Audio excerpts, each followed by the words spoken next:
বলে বাগদাদে একবার বৃষ্টি হইতেছিল না, বৃষ্টি নাই নাই নাই নাই।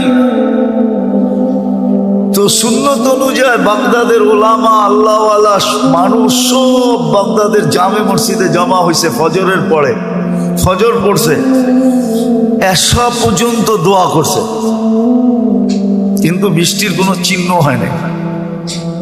এশারের পরে চলে গেছে।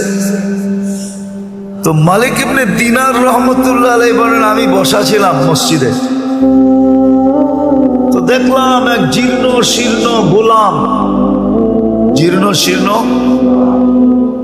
শীর্ণ গোলাম কৃতদাস ঢুকলো। কেননা কৃতদাস দেখলে বোঝা যায়, আপনারা দেখেন তো না, এই জন্য বুঝবেন না। আফ্রিকায় আছে এখনো, নাইজেরিয়ায় ওদের পোশাকই বন্য, ওদেরকে দেখলেই চেনা যায় যারা কৃতদাস। আমিও চিনতাম না, প্রথমবার যখন গেছি তো জিজ্ঞেস করছি এদের পোশাক এরকম কেন, তো বলছে এরা অমুকের কৃতদাস। সবার আবার ভিন্ন ভিন্ন আছে। যেমন আমাদের রাগ হয়ে যাবেন বলবো না, রাগ হয়ে যাবে।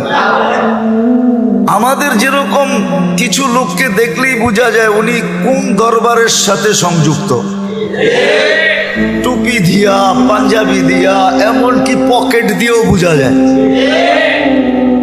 এরকম রাগ হয় না কিন্তু আবার।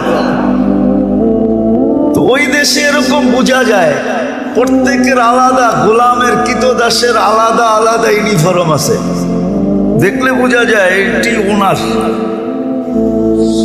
তো কৃতদাস দেখলেই বোঝা যায়।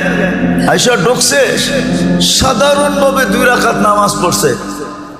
ওরা হাত উঠায় বলতেছে, আল্লাহ বৃষ্টি বন্ধ করছো তো বন্দা তোমার কাছে হওয়ার জন্য। বৃষ্টি বন্ধ করছো কেন? আরে ভালো মতে বোঝেন, বন্দা তোমার। ফজরের পরের থেকে তো এশা পর্যন্ত সব মসজিদে বসা ছিল, এখনো তো বৃষ্টি দিলেন না, এক্ষণ দিবেন, এক্ষণ। তো মালিক ইবনে দিনার রহমতুল্লাহ আলাইহি বলতেছে, ও বলতেছে এক্ষণ দিবেন, ও বলতেছে আর আকাশে গর্জন উঠতেছে, নামছে ঝুমঝুমায়া বৃষ্টি।